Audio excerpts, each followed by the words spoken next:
రోకలి రాముడు. శివపురి అనే గ్రామంలో తిరుప్పాల్ అనే రామభక్తుడు ఉండేవాడు. అతడు ప్రతినిత్యం శ్రీరాముని సేవలోనే కాలము గడుపుతూ ఉండేవాడు.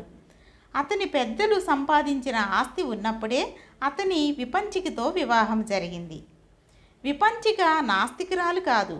అయితే దేవుని పూజల్లో పడి మానవ కర్తవ్యమును విస్మరించరాదనే భావన కలది.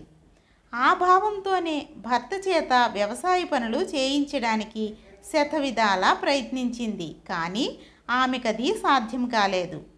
తిరుప్పాల్ పెద్దలు మరణించిన పిదప విపంచికయే వ్యవసాయ పనులు చూడసాగింది. అప్పుడు ఆమె గర్భవతిగా ఉంది. అందువలన కుప్పలకు కాపలాగా భర్తను పంపించింది. తిరుప్పాల్ పొలానికి వెళ్ళాడు. గడ్డివాము దగ్గర కూర్చొని రామనామ జపం చేసుకోసాగాడు. అదే అదునుగా భావించి కొందరు దొంగలు ధాన్యమంతా దొంగిలించుకుపోయారు. మరుసటి రోజు ఉదయాన ఆ విషయం తెలుసుకొని విపంచిగా లబోదిబోమని ఏడ్చింది. అంతా తిరుప్పాల్ భార్యను ఓదార్చుతూ, మనకు ప్రాప్తం లేని దానికోసం మనం ఎంత ప్రయత్నించినా ఆ శ్రీరాముడు దానిని మనకు అనుగ్రహించడు. ఆ రామదర్శనం కోసం తప్పించు, ఫలితం ఉంటుంది అన్నాడు. భర్త మాటలు విన్న విపంచిక మండిపడుతూ, మీ సుఖం కోసం నా గొంతు కోశారు. రామున్నే నమ్ముకున్న మీరు పెళ్ళెందుకు చేసుకున్నారు? పెళ్లి చేసుకున్నాక బాధ్యతలను స్వీకరించడం మానవ ధర్మం. భరించేవాడే భర్త కదా. మీలో మానవత్వం ఏమాత్రమైనా ఉంటే నన్ను పోషించండి, లేదా ఏ రాక్షసుడికైనా అప్పగించండి అని చెప్పింది. విపంచిక మాటలకు తిరుప్పాల్ చలించిపోయాడు. ఆనాటి నుండి ఒక రోకలిని తీసుకొని ప్రతి ఇంటికి వెళ్ళి ఒడ్లు దంచుతూ సంపాదన ప్రారంభించాడు.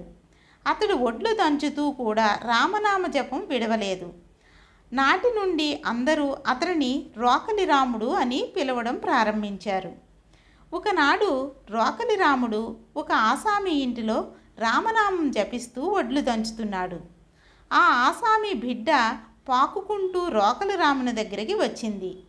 అతని రామనామ జపాన్ని వింటూ రోకలి కిందకు వచ్చేసింది ఆ పాప. రోకలి రాముడది గమనించలేదు. రోకలిపోటు పసిపాపపై పడుతుంది. అయినప్పటికీ ఆ పాప చిరునవ్వులు నవ్వుతూ కూర్చొని భజన చేయసాగింది. ఆ దృశ్యాన్ని చూసిన ఆసామి రోకలి రామునికి నమస్కరిస్తూ అతని పేరున రోకలి రామాలయాన్ని నిర్మించాడు. ఆనాటి నుండి రోకలి రాముడు ఆ దేవాలయాన్ని అంటిపెట్టుకొని రామనామ మహత్యాన్ని 10 మందికి చెబుతూ కాలం గడపసాగాడు. ఇక కథ కంచికి మనం ఇంటికి. నమస్తే.